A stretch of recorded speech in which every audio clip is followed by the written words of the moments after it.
Hello and welcome to the Vegan Corner. Today's recipe is for some very seasonal and wholesomely delicious pumpkin muffins. For some reason, desserts seem to be very much appreciated around here, and I wonder if it has to do with the fact that 80% of our viewers are women.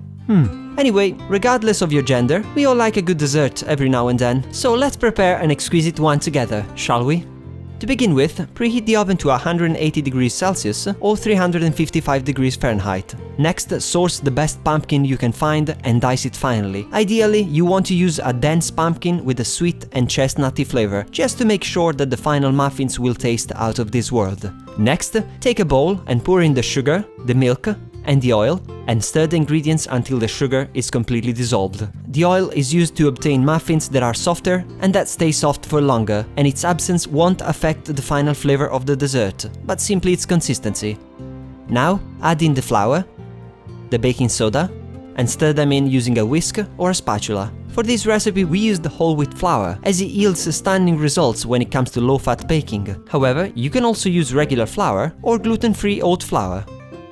At this point, you can add in the diced pumpkin and the pumpkin seeds if desired, and stir them in to complete the batter. The seeds add a very nice contrast of texture, and I find it pointless to say that pumpkin goes really well with its own seeds. Thanks, nature.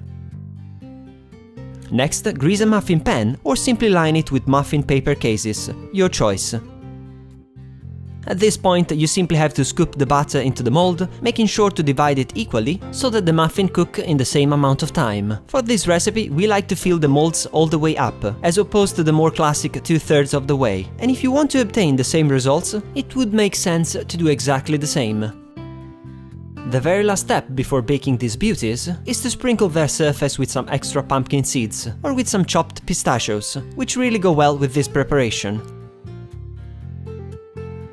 You can now pop the tray into the preheated oven and bake the muffins for 15 minutes, remembering to rotate the tray halfway through the cooking time to allow for even browning and cooking. As usual, if you want to make sure that the muffins are thoroughly cooked before removing them from the oven, pierce them with a toothpick. If cooked, the pick will come out dry and with no mixture on it.